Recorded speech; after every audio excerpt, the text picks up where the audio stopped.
Bienvenue sur les Rendez-vous Experts, le podcast destiné aux conseillers en gestion de patrimoine et courtiers, partenaires de Cardif.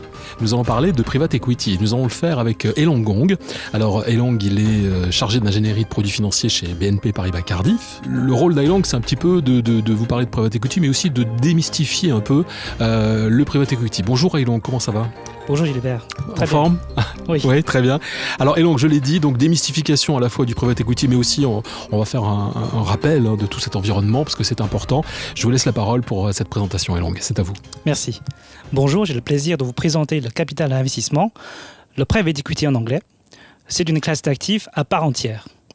Depuis quelques années, le Private Equity fait régulièrement la une des journaux financiers. C'est un marché en plein essor au niveau mondial. Longtemps réservé à une clientèle institutionnelle, il devient plus accessible dernièrement au grand public. En France, ce mouvement de démocratisation est aussi soutenu par la loi Macron en 2015 et la loi Pacte en 2019. Donc aujourd'hui, je vous propose de survoler, de faire un tour d'horizon des notions spécifiques au Private Equity.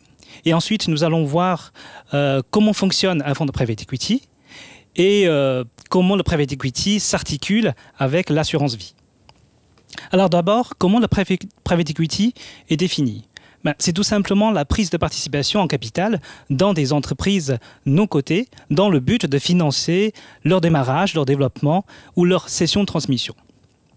En fait, le mot « private » donne une lueur mystérieuse au Private Equity, mais en réalité, le Private Equity est omniprésent dans nos vies quotidiennes, dans le tissu économique. Il ne s'agit pas simplement de financer la création d'une start-up de haute technologie. Il se peut que le laboratoire que vous fréquentez au coin de la rue ou alors le camping où vous avez passé de bonnes vacances ont pour actionnaire principal un fonds de Private Equity. Donc aujourd'hui, le but, c'est de démystifier le Private Equity et vous donner des clés de compréhension des fonds de Private Equity. En effet, la plupart des investissements en Private Equity se font via un fonds de Private Equity, comme les actifs cotés. Donc d'abord, on a la société de gestion, en anglais General Partners, le GP. Le GP, il va faire des levées de fonds auprès des investisseurs Limited Partners, LP. Les investisseurs vont souscrire aux parts de fonds dans l'espoir de récupérer à l'échéance du fonds le capital et la plus-value. Parmi ces investisseurs, il peut y avoir aussi des fonds de fonds dont la spécialité, c'est tout simplement sélectionner les meilleurs fonds de Private Equity.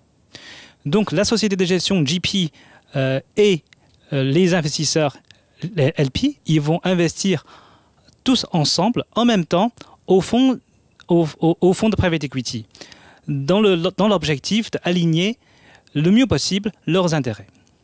La société de gestion, à ce titre, va percevoir des frais de gestion et le carried interest. On va revenir sur cette notion plus tard. Le fonds de Private Equity, ensuite, à son tour, va investir dans l'économie réelle, c'est-à-dire des sociétés en portefeuille. Et il se peut que la taille d'une société en portefeuille dépasse complètement la taille, la capacité du fonds de Private Equity.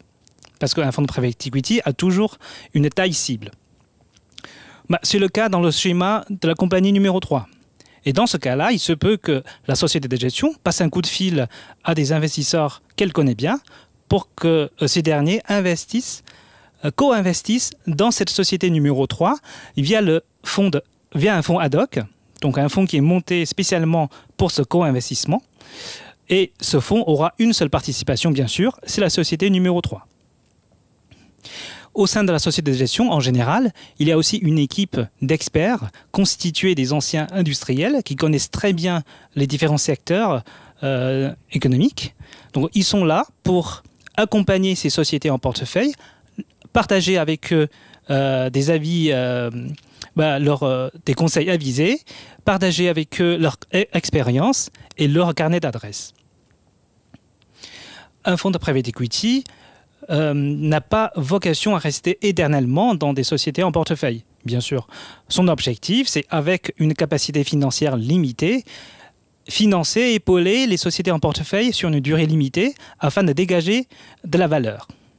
Et 4 modalités de sortie s'offrent aux fonds de private equity à l'échéance.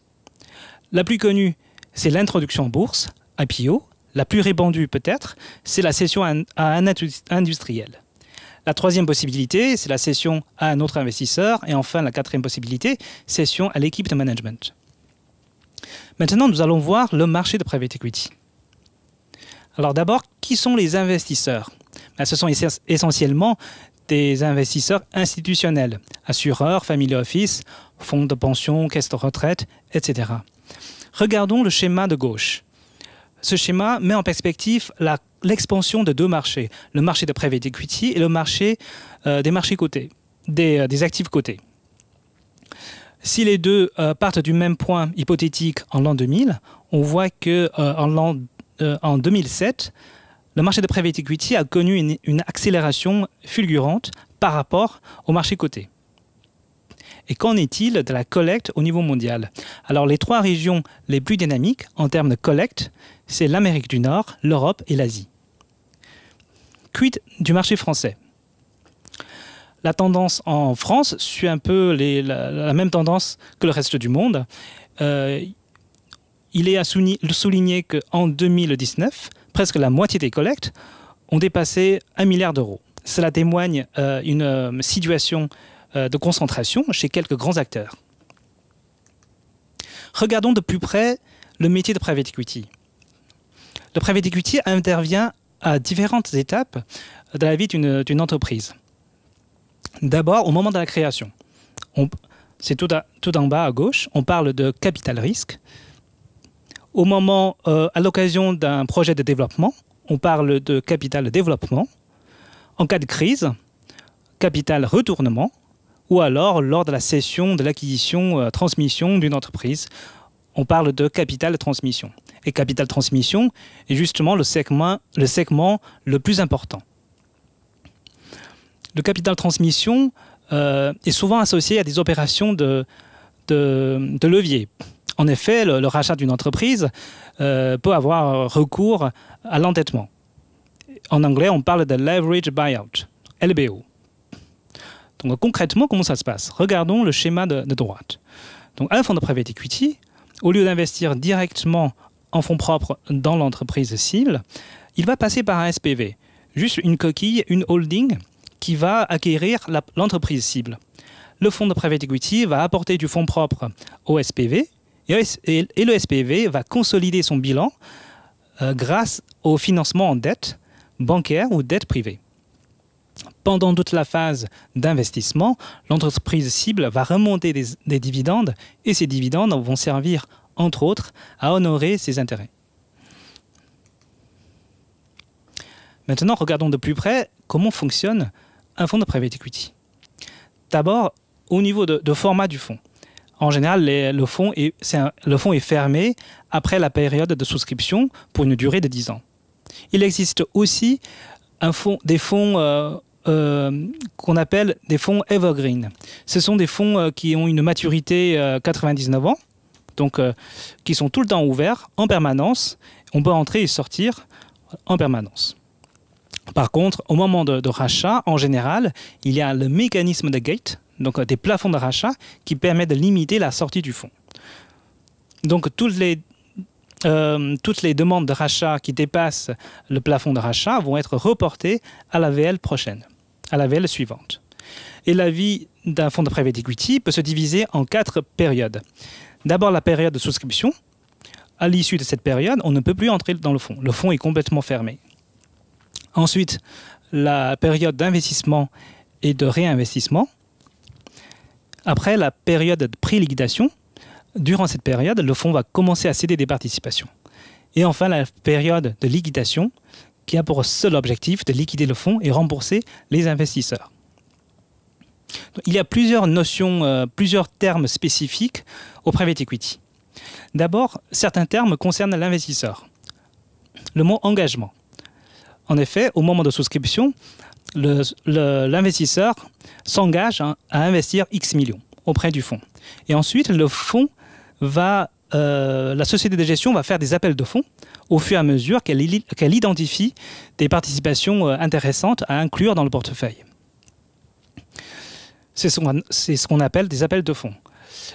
Effet de courbe en J, c'est un terme qu'on évoque souvent. En effet, pendant les premières années de la vie d'un fonds, la plus-value n'étant pas encore créée, donc à ce moment-là, les frais de constitution, les frais de gestion vont peser énormément sur la VL du fonds. Donc la VL du fonds pourrait très bien passer en dessous de la valeur initiale avant de remonter plus tard. On a vu qu'un fonds de private equity est souvent associé à des flux d'investissement, des appels de fonds et des flux de distribution. Alors, comment on calcule dans ce cas-là la performance pour l'investisseur? Comme il y a beaucoup de flux, on utilise le taux de rendement interne, le TRI. La société de gestion, quant à elle, elle touche des carry. Je vous ai présenté tout à l'heure. Qu'est-ce que c'est? Le carried interest, ça correspond tout simplement à la part de la plus-value générée par le fonds qui revient à la société de gestion. Par contre, la société de gestion ne peut pas toucher du carry tant que le fonds n'est pas atteint le hurdle rate. Le hurdle rate, autrement dit, c'est le TRI minimum que le fonds doit atteindre pour que la société de gestion puisse toucher le carried interest. En général, le carried interest est autour de 20% de la plus-value du fonds et hurdle rate est entre 7 et 10%. Donc, on parle souvent de la vertu de décorrélation du private equity. On va voir, c'est vrai. Par contre, le private equity n'est pas non plus déconnecté du marché coté. Comparons la courbe jaune qui correspond à MSCI World, que vous connaissez très bien, et la courbe blanche, c'est un fonds de private equity Evergreen. Donc, il n'y a pas de distribution, toute la performance est reflétée dans la VL du fonds. On peut remarquer trois choses. D'abord, la structure en escalier du fonds de private equity. Cela est dû au fait que la VL n'est pas publiée de façon quotidienne. Deuxièmement, le fonds de private equity subit très clairement moins de fluctuations de la bourse. Donc ça c'est l'aspect décorrélation. Et troisièmement, le fonds de private equity est quand même impacté par la baisse de marché. Regardons en mars 2020. Donc, le fonds de private equity a baissé également. Donc, il n'y a pas de déconnexion. On est quand même, que ce soit marché coté et non coté, on est quand même dans le même contexte macroéconomique. Un mot rapide sur le marché secondaire. Le private equity est par nature un actif illiquide. Le marché de private equity secondaire s'est développé, ce qui améliore dans une certaine mesure la liquidité. Qu'est-ce que ça veut dire? Concrètement, un investisseur pourrait céder à un autre investisseur des parts de fonds de private equity ou alors un portefeuille de sociétés en direct. Alors, on vient de voir les notions principales liées au private equity. Maintenant, comment le private equity s'articule, s'intègre en assurance vie? D'abord, le private equity n'est pas étranger aux assureurs. L'assureur est parmi les principaux investisseurs en private equity, via son fonds général.